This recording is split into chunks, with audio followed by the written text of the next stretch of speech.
Welcome to Going the Distance. Our Monday sessions are usually focused on faculty discussion, techniques that have worked well in practice. As we close in on the semester, and I think we all know we're closing in on the semester now, I'm transferring our Monday projects to more technically oriented discussions. And I can think of no better discussion than the one that Nick Steinkamp is about to give us on personal capture and Mediasite. Nick broached this topic in a half an hour Going the Distance discussion 2 weeks ago, but there was so much in there. The discussion was so thick and the technology is so intriguing that I invited Nick back to give us another talk. So, with no further ado, I want to turn this over to Nick Steinkamp, who is an expert in personal capture from OIT, and I'm going to turn him loose. So, Nick, I'm turning you loose. Onward. Thank you. Thanks for the introduction, William. So we've got a number of things. I think a lot of the people on this call were probably part of the previous training with Dave Benson. He's the service manager for Zoom, right? And Dave's my coworker. We manage Zoom, personal capture, classroom capture, a bunch of the tools that are going to be utilized in the upcoming semester for remote and hybrid teaching. First off, I kind of wanted to start there as far as Mediasite, Zoom, other tools. Why would we record with personal capture when Zoom records, and kind of just get that going? So as you know, Zoom, we're on it right now. This is our synchronous tool. This is what we're going to be using for classes when we need synchronous participation with our remote students. Zoom also has a recording feature. That said, it is a feature of Zoom, not its main purpose. Its main purpose is web conferencing.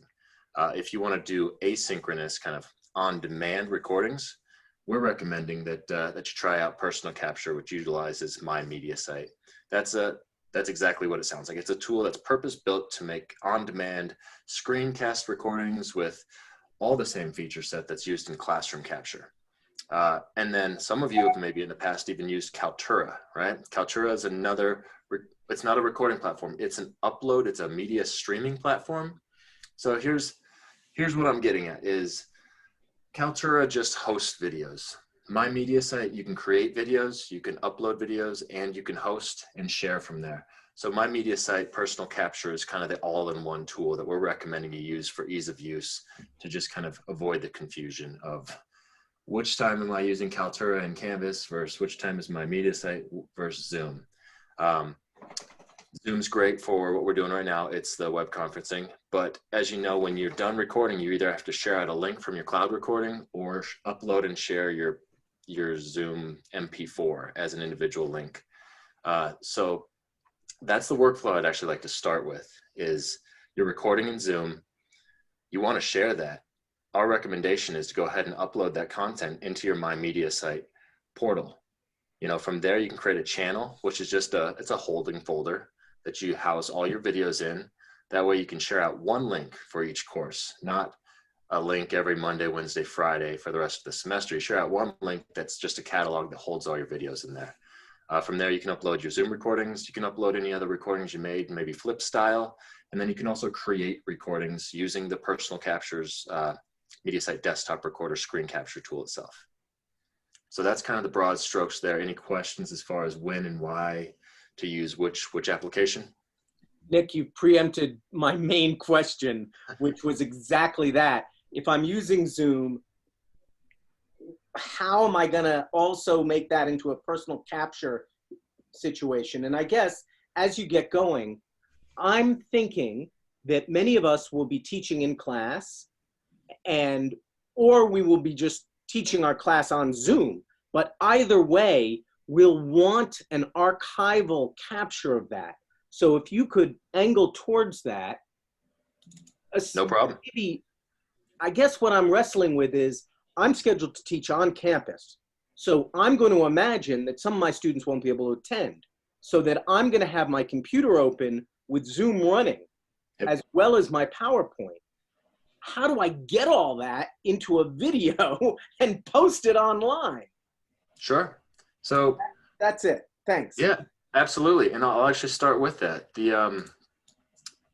We'll start with local, right? So Zoom has two different ways you can record. You record either locally or to the cloud. Either way, you'll be given the option to download it from the cloud, or you'll have it stored locally as an MP4 if you record locally. I'm gonna go ahead and share out my screen here. Let's grab this desktop. So you guys should be seeing what we're calling the My Mediasite. This is where you live. This is the management portal for where you upload videos, where you create videos, where you add quizzes, and then all the other features we'll get into in a little bit. So just to do kind of a simplistic workflow of, you got your Zoom recordings. I've got them, mine populate here to a folder called Zoom. You've probably seen these before. You've got your MP4s in there. But now I want to share these out. I don't want to send out individual links each time. So I'm going to go to my Mediasite portal, which is here. I'm going to create a channel. This channel is what we're calling the kind of video library. I'll actually call it that for this training session, video library. And you can make as many channels as you'd like within Mediasite. It's just a digital folder. So I've got my video library folder down here, but there's nothing in it, right? So I go up to add media. We've got three options. We can use desktop recorder to make a new presentation.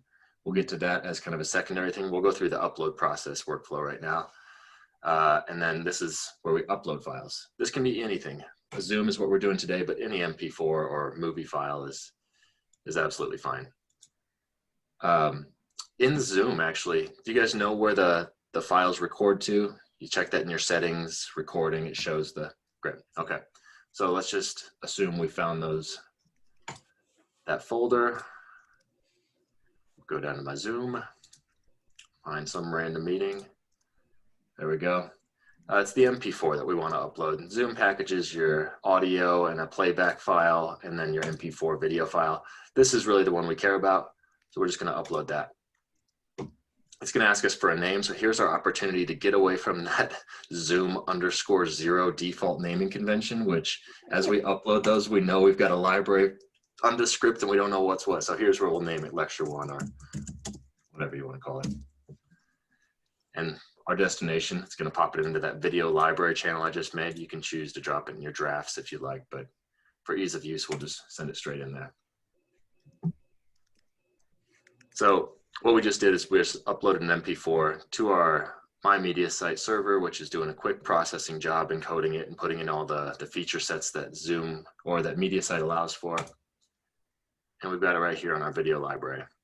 So while that's processing, I'll add another one so that we can show, the benefits of having more than one video in there. Let's grab another random day. There we go. This, call it Lecture 2. Makes sense. Cool. Upload away. All right. We've got this video library. What do we do with it?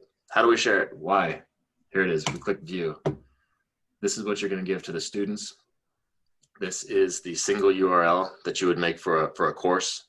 So whatever that might be, you make it. You can add this to Canvas, but this is where you can upload all your video files or create your own using My Mediasite. Right now, the two presentations, one just finished if you saw that pop up. The second, I can't imagine it'll be too far behind. As far as expectations, wait time when you upload something, I don't know, if it's 5 minutes, give it 2 minutes to finish, maybe about half the time. But anyway, you saw both of these just finished. So we can go back to our video library now and we can refresh. There we go. We've got our Lecture 1, Lecture 2. We don't have to share out the singular links. We share out the one. And I know I keep saying this over and over again, but that really is the point, is to give the students a break and the faculty as far as sharing out individual links each time. Just put it in one spot and share the one. If you'd like, I can show the quick workflow of how to add this to Canvas. You all know you can probably just copy and paste this URL into your Canvas page somewhere. But to make it a little more uniform and streamlined, you can also add it to the navigation bar within Canvas. Grab my Canvas portal here.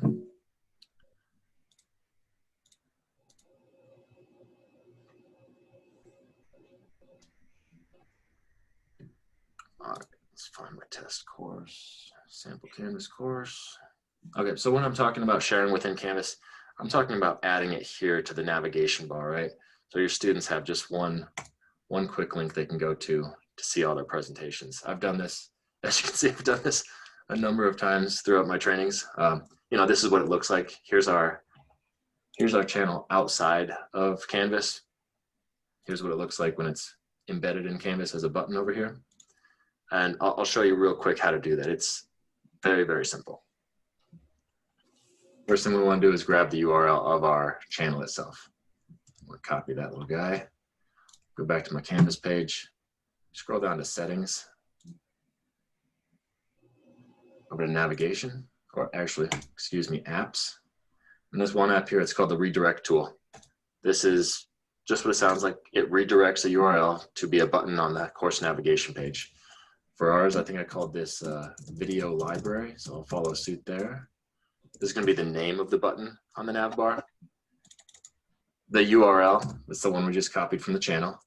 I'm going to uncheck force open a new tab. I want it to be embedded. I want to stay in the same kind of Canvas page. And then we want to do show and course navigation. There we go. So you're playing along there, and I'm trying to follow in my own home game. Mm-hmm. You back up and show me where you found that apps. Absolutely. Down at settings. Settings, I'm there. And then up on the top, we've got course details, sections, navigation, and apps. Apps. I missed that step. Okay. No problem. I hit install. Yep. You just click on it and then do add app. Click on it, add app. Add app. Then that's redirect tool. Yep. And I put in the Mediasite.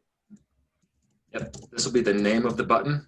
So whatever you want that to show up on inside the nav bar. Video library. Yep.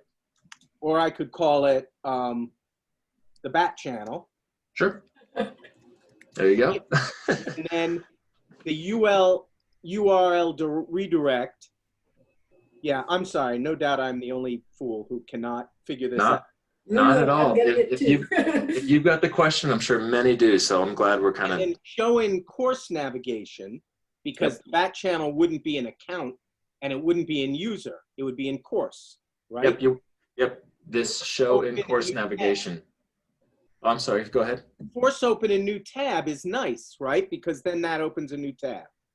If you'd like, I think we prefer to keep it within the same tab, but that's a user preference. The only thing that's a kind of a must is the show and course navigation. That's what makes the button for you. Now, I've done that. And so and then you go back to the navigation tab here. Give the page a refresh just because you made a new app. Basically, it needs to see that. It'll be at the bottom of your list. See as mine is down here. I've got video library. Drag it on up to wherever you want to live on that nav bar. I'm going to put mine right under home. And then most importantly, we need to scroll down and click save. That's in navigation. Yep. So once we've that channel, I can drag it right up under modules, or they're all so important. All right. And then scroll down, click save. Hit save. And we got the same bat channel, the same bat time. Yep, there we go. We've got our video library here embedded now. This is in Canvas. This was where we started. It took a minute, and you got to do it once per course, and then you're good for the semester. This will be how you give it to your students. You don't have to share out URLs. You just tell them, check Canvas, check that button I made. Brilliant. Thank you. Wow. No problem. I think this is going to be one of the main things we want to kind of encourage, because it's not that intuitive, but the value add is just, I can't even emphasize. I think that's really going to help.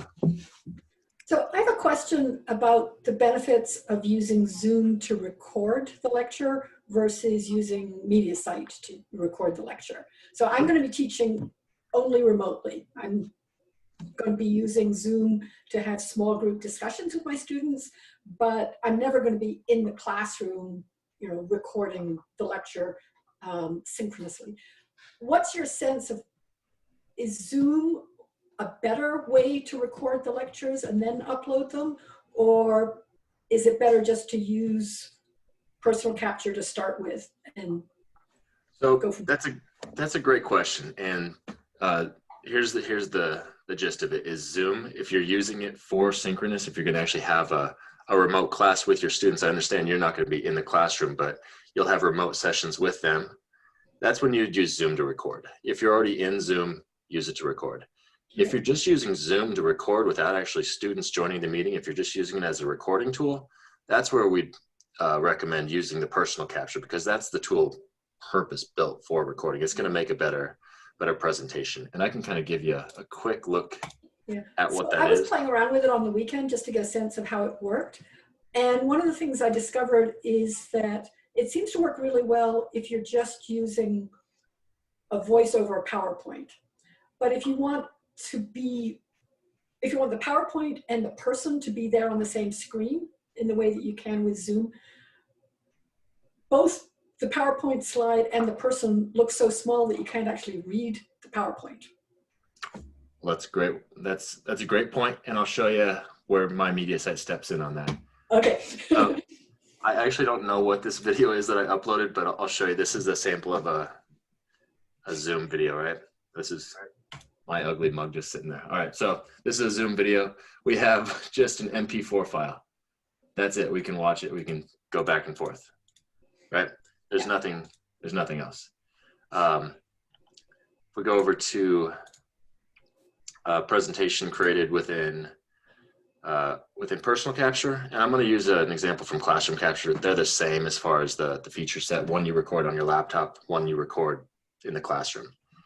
But this is an example of a Mediasite. Let's just leave it at that, a Mediasite presentation.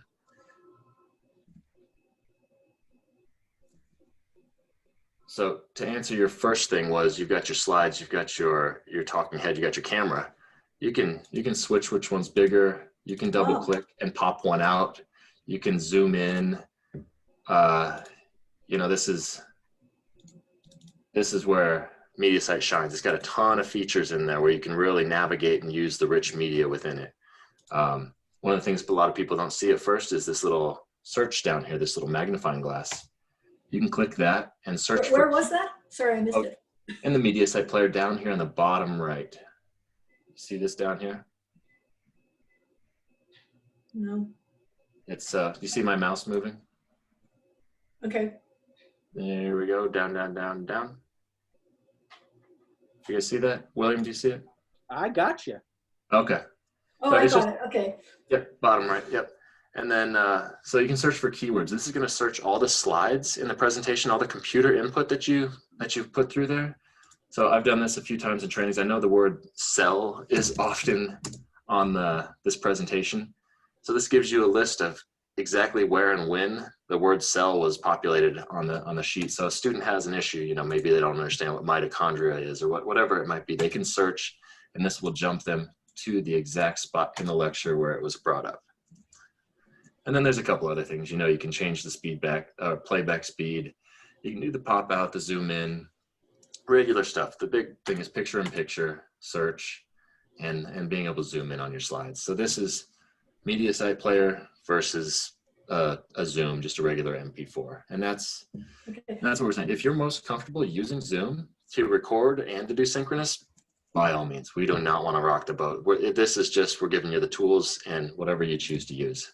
Could you go back to the part where you expand this part of the screen that has the slide and you reduce the part of the screen that has the talking head? Oh, sure. It's just this up here. If you that little arrow thing? This little yin yang looking arrow. This is the swap. This is we call that picture in picture, right? So this will be the same on whether you're in on a mobile or whatnot. It'll match where your browser's at. See, if I get a little bigger, it goes side by side. Here it's on top of each other. You can click down here to expand one of them. So if you've got dual monitors, you could hit this button and pop it out. Now it's in its own window. I could bring this over to my other monitor. So I've got slides over here while I've got the talking head over here. Yep. That's the Mediasite player. Let me go back to my Mediasite here real quick. Take a look at my notes. Okay, cool. So we've done the upload. We know how to record in Zoom. We know how to bring that Zoom into my Mediasite if we like. The channels, we kind of zoomed over that, but that makes sense. This is you make one channel per course, share it out in your Canvas. Like and Nick, once you share that URL, it's available to everyone. There's no special passcodes or. So by default, any Mediasite content is behind our university's login, our identity keys, which we type in every time we have to log into MyCU info or Zoom or any. So it's all the same. You'd authenticate with your CU information. But the added benefit of putting it in Canvas is once you've logged into Canvas and you click on your video library, you don't have to then again log in. It passes those credentials with the integration we have within Canvas. So Nick, I'm picking up something from the chat, which was posted by Julie. Where does she get my Mediasite? Excuse me, that's a great question. It is a great question. I mean, yeah, I should have started with that, right? I can send out a link here, but the best way to do it is actually just go to the personal capture website. And I understand this is confusing. My Mediasite's the tool, but the branded service that OIT named it's called Personal Capture. You can just Google CU Boulder Personal Capture. It'll pop right up. But I'll also send out or share a link here in our meeting chat. Personal Capture is going to have, the Personal Capture website is going to have everything you need for getting started, you know, how to get logged into My Mediasite. So that's how you get to My Mediasite. This is the basic workflow, you know, log in. We did this, create presentation. Well, actually we did this on the other side. We uploaded a presentation and then we created a channel and then we shared the channel. So we've done most of that, but this is all the documentation that'll get you going when you're not on a call with me to show you how to do it. I want to emphasize on this page, help has a bunch of links as far as getting in the weeds, as far as if you want to add quizzes to your My Mediasite presentations, if you wanted to edit your My Mediasite presentations, if you, that process we went through on how to share on Canvas, that's outlined in here as well. This is the go-to for questions. Try to get them answered here. If not, you can always email oithelp@colorado.edu. That's the best way to get a hold of us and our team. We're a pretty small team, so we're assuming it's going to be kind of an onslaught of questions here at the beginning of the semester. So we're encouraging everyone to take a look at help resources first, and then escalate as necessary. Well, Nick, I'll send you a link to this video because we're going at an appropriate pace All right. for people to understand how to use this. Great. Yeah, and slow me down. I tend to get wound up and kind of run through stuff. So if I'm going too fast, I can definitely pump the brakes. Let's do a quick workflow as far as, okay, I saw a question. Julie, are you a faculty, staff, student, employee, or any of the above?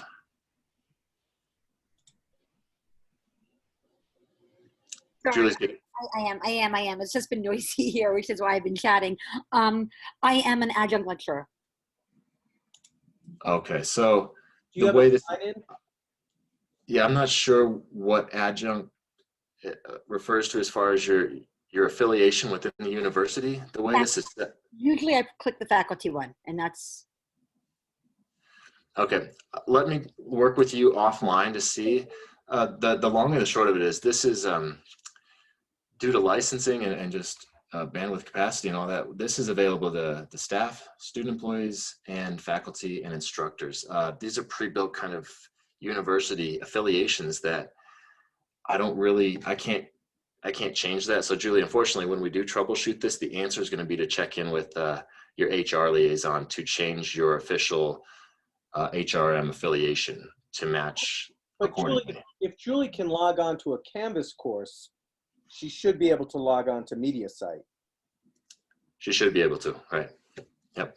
So again, this is individualized per individual people's HRM affiliations. I'm talking a little outside of my realm here, but yeah, this isn't something that we provision manually. But Julie, let's touch base after this meeting, and I'll look through that with you.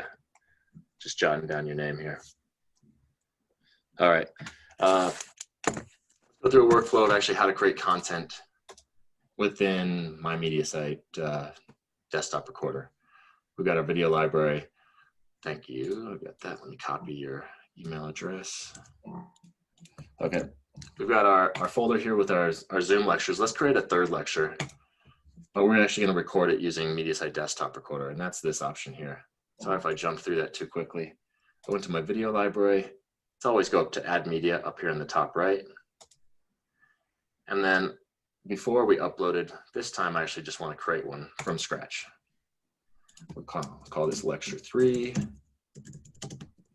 Again, I want this to go straight into my channel that's already shared with my students on Canvas. So we can go ahead and create that. It's now saying, hey, let's open up this application, Mediasite Desktop Recorder, so that we can record. You can see it already brought over the name, Lecture 3. This is where we choose our layouts. There's 6 different layouts that you can choose from within Mediasite Desktop Recorder. You can do a screencast and video. Obviously, video is your webcam. Or you can do a slideshow and video. You do video only, just your webcam and audio.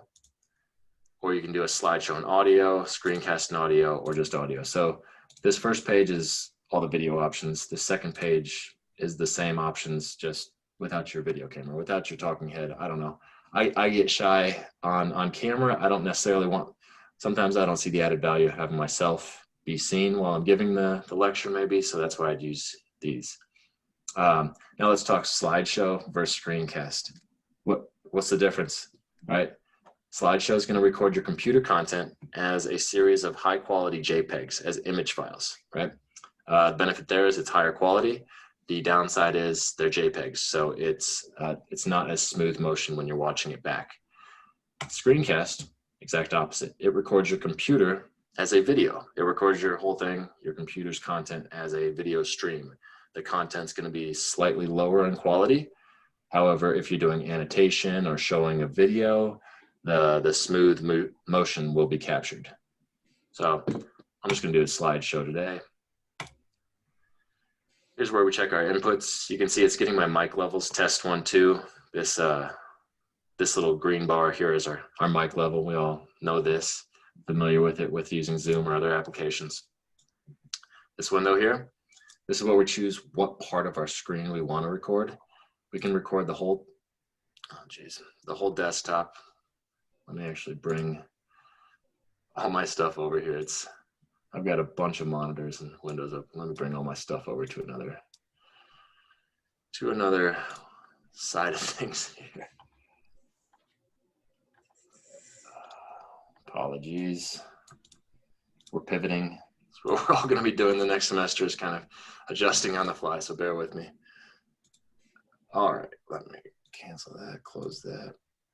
Okay, so here's where we choose what we want to record. Why are you going back and forth like that? This is killing me.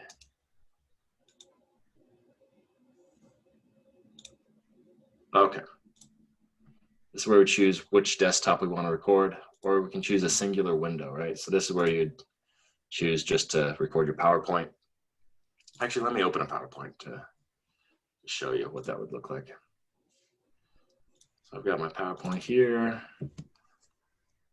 Now we're doing screencast, right? So I've got my lecture notes down here. I've also got my preview of the slides over here, but when I record my whole desktop, it's going to record all that. The students are going to see my notes and all this stuff that I don't necessarily want them to see. So what you can do within here is you can record just a specific region, freeform region, and then what you do is you just select exactly where on your desktop, you know, drag and drop what you want to record. So I just want to record that portion. Go ahead and click record. It's going to give me a friendly little countdown. Make sure my hair looks good. And we're rocking. So this is, you know, this is my presentation, yada, yada, yada. Going through my slides. Cool, cool, cool. Okay. I'm going to stop the recording. In this little window here, you can have, this is what starts when you start recording. You just click finish.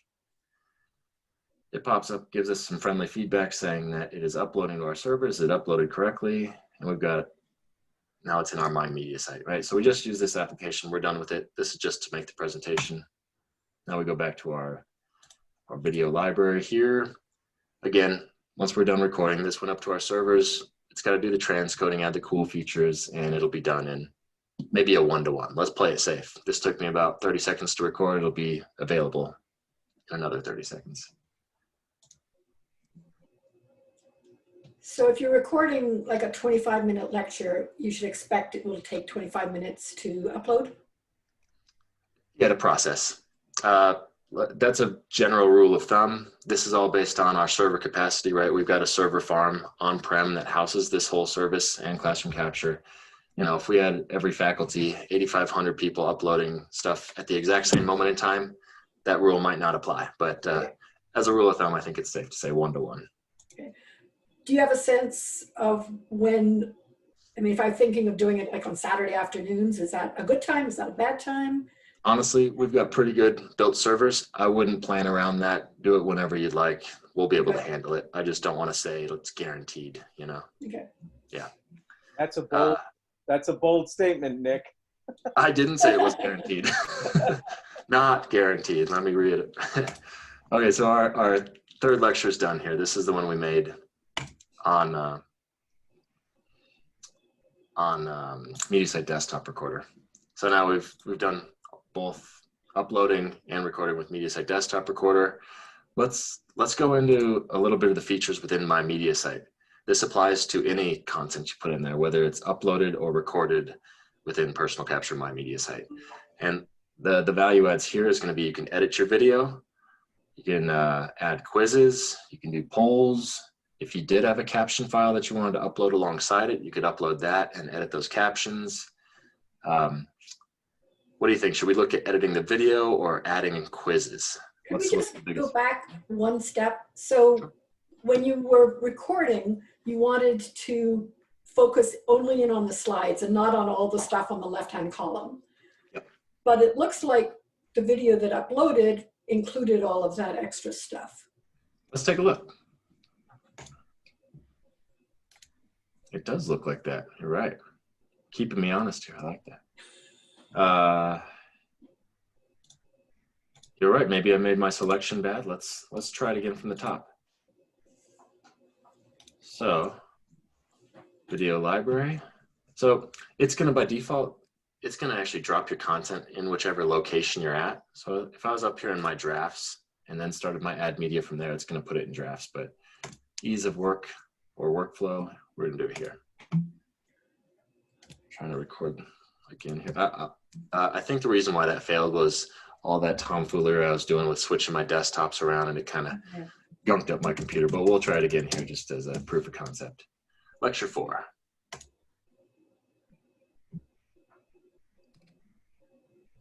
All right, open Mediasite desktop recorder. Yes, please.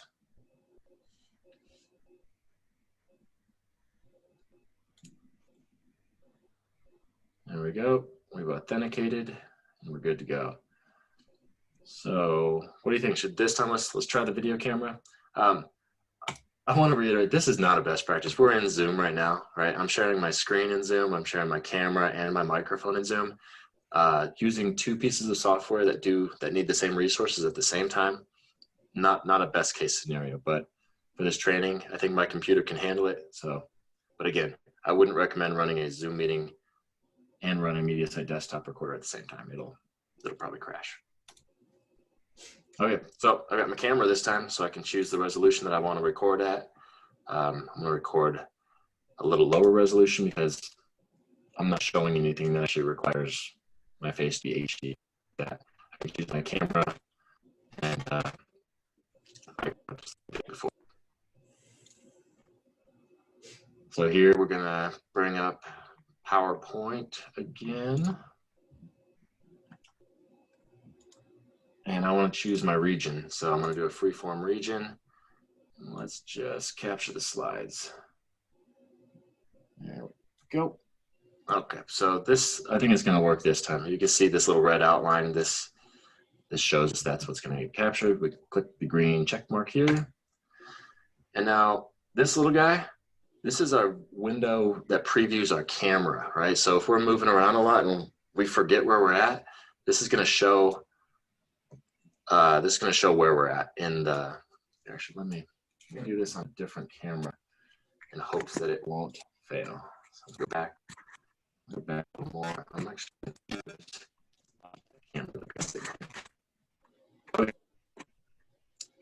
Freeze, maybe? No. Okay. Choose our region again. There we go. There's that. Click yes.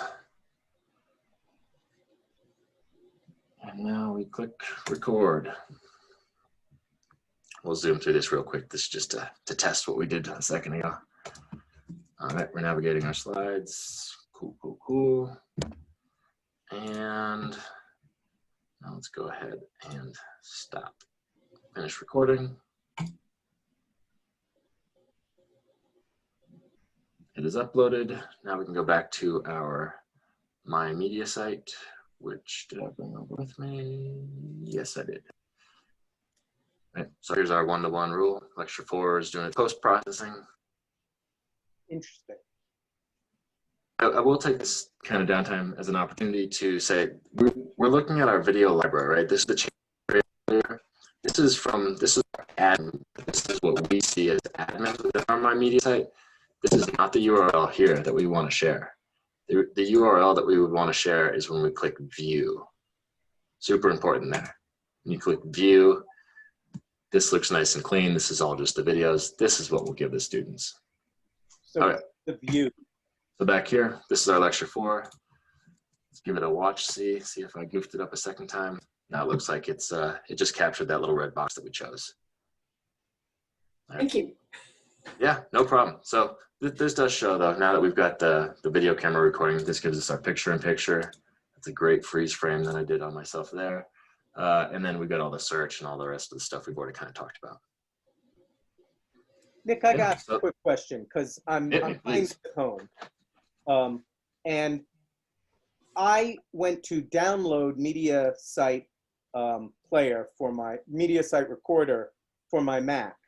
And initially it wouldn't let me download it because of security issues, but I circumvented that by using my settings and allowing unauthorized. Is William's audio breaking up for anybody else? Can you guys hear it okay? I'm losing him. Oh, I'll type a text. Okay, here, I'm gonna stop my share and see if that kind of reinvigorates the old interwebs. Sorry, I think I've got you now if you want to say that again, William. So can you hear me now? Yeah. I went to download Mediasite desktop recorder following you along. And I initially had some problems with security on that, which I circumvented through my system. Then I attempted to open it and it will not let me use Mediasite desktop recorder on a Mac. It says that Mediasite desktop recorder needs to be updated by the installer and that there's a 32-bit to 64-bit technology translation. Yeah, okay, guys, I don't know if it's just me. Maybe this happened because I ran the Mediasite desktop recorder, but I can't hear what you're saying, William. I'm going to jump out this meeting and I'm going to jump right back in. Don't worry about it. Back 2 seconds. I'll stay on. No, I can't continue the training if I can't hear what anybody's saying. I'll be. He left. Now we have to do it on our own. This is a wacky, fast-moving Monday seminar. All right. Hopefully that refreshed things. Can you guys hear me okay? Yeah, I hear you well. Can you hear me? All right, well, I think I picked up what you were saying. Yeah, now this is the fun part of this training is right now there's 2 different applications that are going to be used for My Mediasite. The old one, the one that's still kind of the mainstay, is called the Mediasite desktop recorder. That's what we were looking at a second ago. The new one that's going to be coming into play is it's called Mosaic. Now, William, I'm assuming you are on a Mac and you are on a Catalina OS. Yeah, okay. So right now Mosaic is required for Mac Catalina and up. So William, you will not be able to use Mediasite desktop recorder, but quite frankly, you've got the better application, the newer upgraded one. I'm gonna go give a quick look at what that actually looks like here on my other computer. Now, in the meantime, there's going to be two applications that faculty are going to have to use. If you're on a Windows machine right now, you're going to have to use Mediasite Desktop Recorder. If you're on a Mac, Catalina and up, you're going to have to use Mosaic. They being the vendor, have said that they're going to have this available, Mosaic available for faculty for Windows in the next couple of weeks. They said give us till the end of the month. So in the meantime, we're going to have two different applications. After that, Mosaic will be the mainstay. That's what everyone's going to be using. So for that, Mosaic, where do I go for that? Oh, yes. That's actually the Mac App Store. So, oh, yeah, just go to App Store. And I need to make this more prevalent and prominent on our website here. But yeah, you just go to the App Store. You can type in Mediasite Mosaic, maybe even just Mosaic.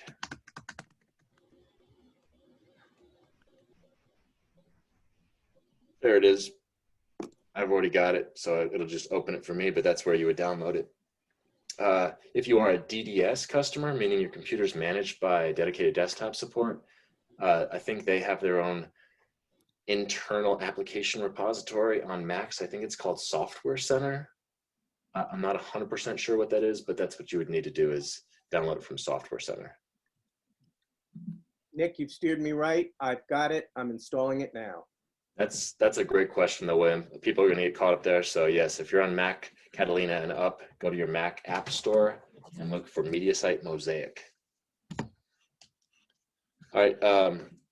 So remember at the beginning of this meeting, we talked about how to upload a Zoom presentation into my Mediasite because you want to share one channel. Mosaic is one step ahead. They've actually got a way that you can set up a watch folder. So you can have your Zoom videos when you record locally, they record to a certain folder that you specify.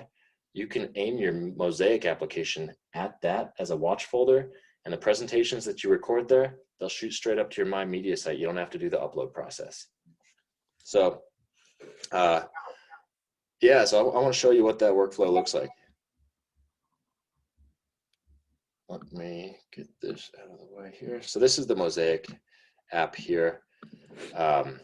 Yep, there I am again.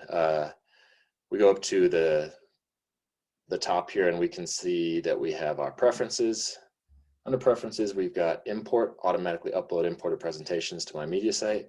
And then we can also add watch folders. I've already aimed these watch folders at a couple things I made on the desktop, but I wanted to show you what that looks like. So I've got my Zoom recordings here.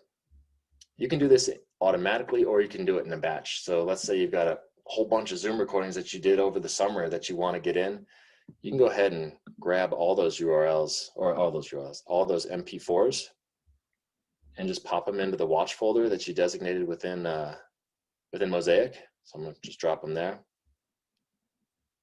Right, we can see, oh, maybe I missed it and put them on the desktop. Yeah, I did. Jeez.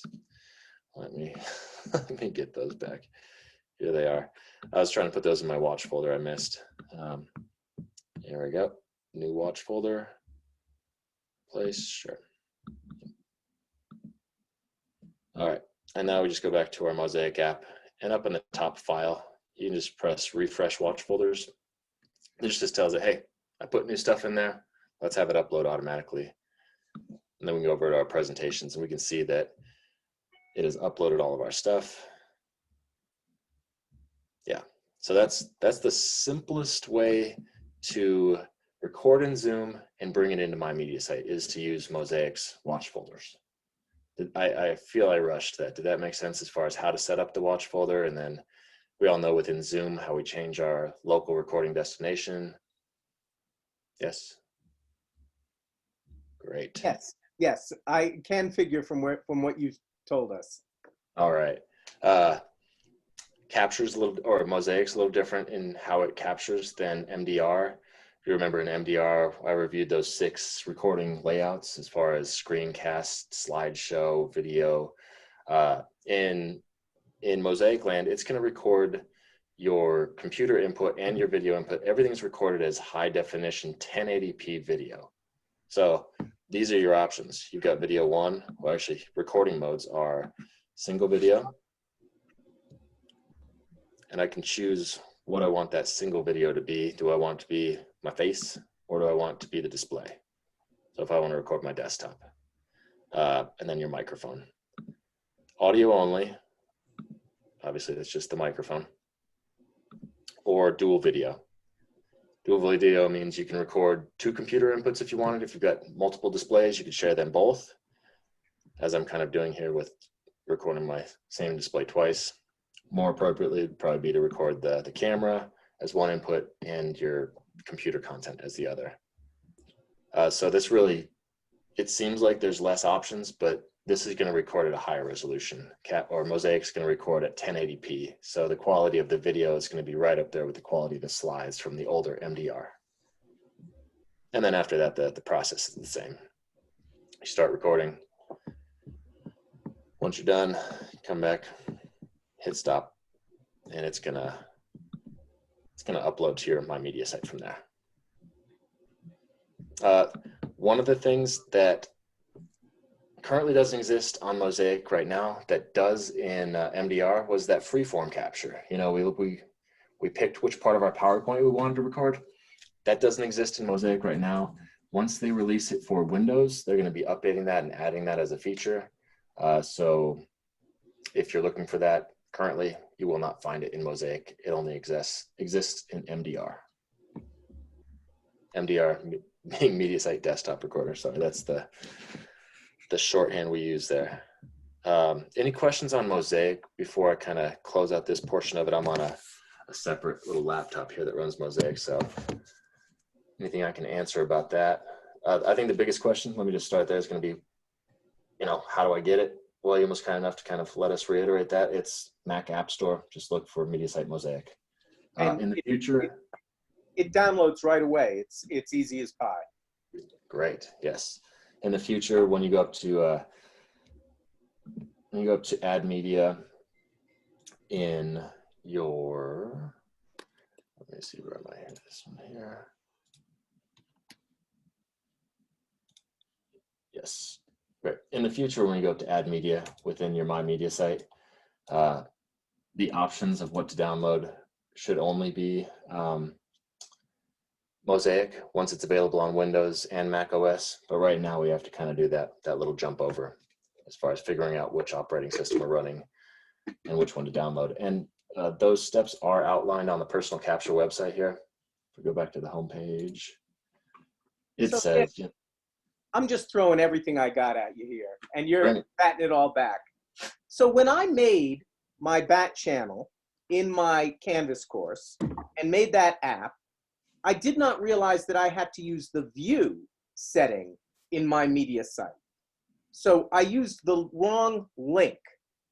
Now I'm trying to change the link in the bat channel app, and I can't figure it out. Yeah. That's Canvas for you. That's unfortunately that's just something Canvas does. What you can do is, here, I'll actually go to, if you guys are still looking at my screen here. So I completely understand. You made a button that's a broken link, basically. How do I edit that link? Right now you can't. So the best thing to do is to go down to your settings, go over to your navigation, and just drag this guy off, get him disabled. So under your navigation, you can either click the dots and do disable, which will move it down itself, or you can drag it off. So the things below are disabled. Can I delete it?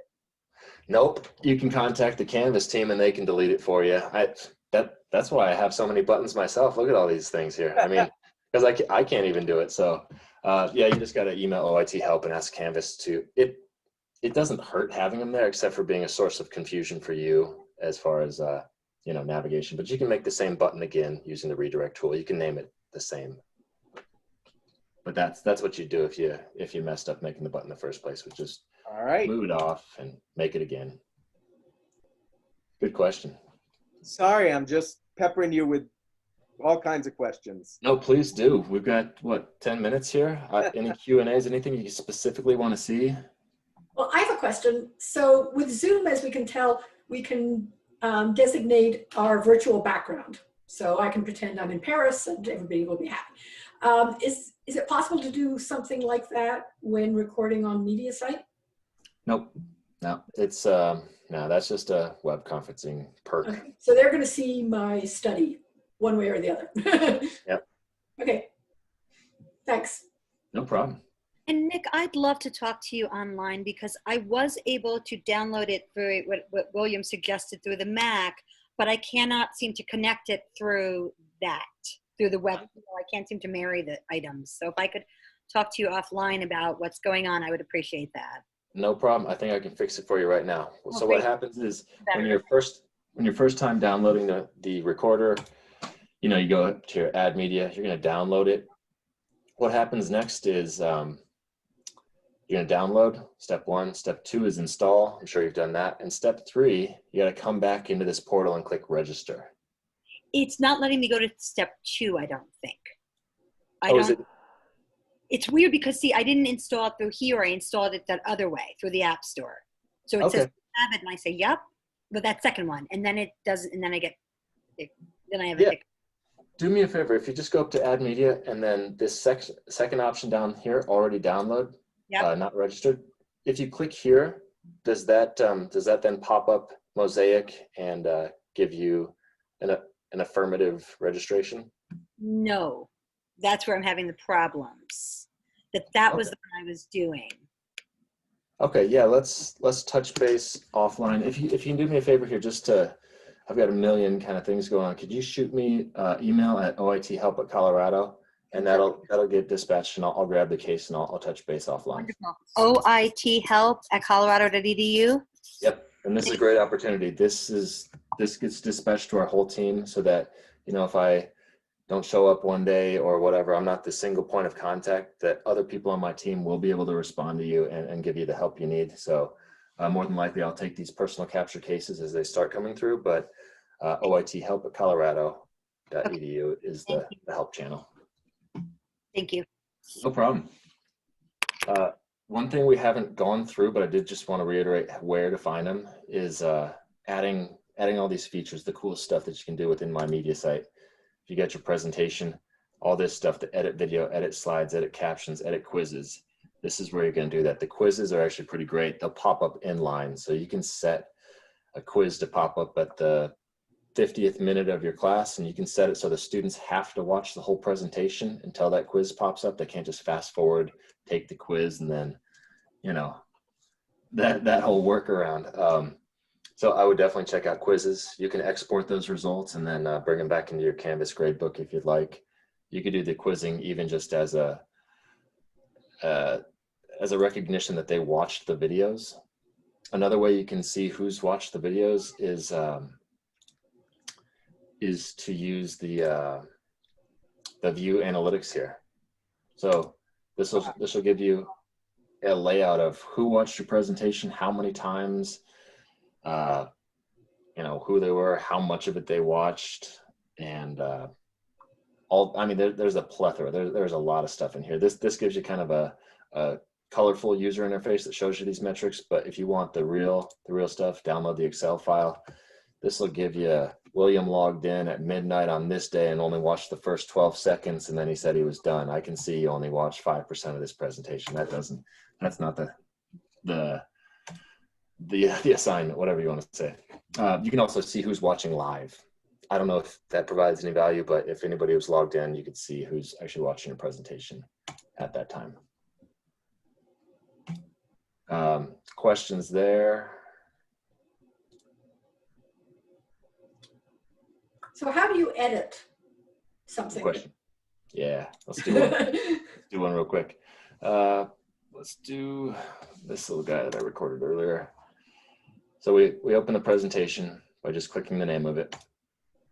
And then we go over to edit video. This is going to launch the web editor. It's a browser that's going to do your video editing. If any of you guys have used Camtasia or any other editing tools, I want to be very clear. This is bare bones editing. This is chopping out the beginning, chopping out the end. Maybe you took a break in the middle of the presentation that you want to remove some of the time, right? You can just highlight, cut time. You can say, oh, I actually stopped way back here. That's all dead space. You can change where the presentation starts, stops. About the fanciest thing this editor is going to do is kind of do fades and dissolves. you know, so fade in, fade out. Yeah, I'll give you a quick this is what that looks like. So could you crop it so that you have only the slide as opposed to all the stuff around it? No, unfortunately, you can just make timeline edits is probably the best way to say it. Yeah, not actual changing of the content itself. Yep, so you can change where you start. You can crop out a section of it. Or sorry, cut. I shouldn't say crop because that's a little confusion. Cut out time or change where it ends. Then you just go up, save video. Here's kind of important. You can save to current. It's going to overwrite your original file. So if you made mistakes editing, it is unrecoverable. Best practice, probably just do save as new. This is going to just make an exact copy with your edits so that if you did make, you know, maybe I chopped out too many minutes at the beginning, it doesn't matter. You've still got your original content. I'll call this one test. Go up to your video save jobs up in the top right. It's going to give you a little progress bar of where you're at. Again, I would say 1-to-1. If your presentation is 1 minute long, expect it to take 1 minute to finish its edit job. You don't have to keep the window open though. You can close it and go back to your My Media site. Once it's done, it'll publish there. So My Media Site's where you're going to live, do all the stuff. The desktop recorder or Mosaic, that'll just create your content. With the side perk, Mosaic does that cool watch folder thing, which is really going to help streamline uploading and sharing your content. 3 minutes. What can I do? Questions, hit me. Quiet audience. All right. Yeah. Nick, this has been wonderful. You've done a great job. You've rolled with everything from my continual questions to technical difficulties. You've really, I'm going to recommend this video to everyone as a bare bones way of getting started with Mediasite. The 3 things I'm taking away from it, or I guess 4, are channels form an archive that you can use in Canvas. Mediasite, this is my second thing, is searchable in a way that Zoom will never be searchable. And that gives it a superpower. The third thing I'm taking from it is that if you're on an updated Mac, you need to use the Mac app and get Mosaic. Otherwise, you'll be very frustrated and stymied. And the last thing is, you've helped me build it into my Canvas course as we've sat here. And now it's working and it's great. So I think this has been, we're coming down to showtime here, and this has been an hour wisely spent, and I want to thank you for it. Hey, thank you for giving me the opportunity. We're here to help. Any other questions? We're always here. oithelp@colorado.edu. Thank you. Thanks. Thank you, everyone. Onwards. Bye. Best of luck, everyone. We'll talk to you soon. Thanks, William.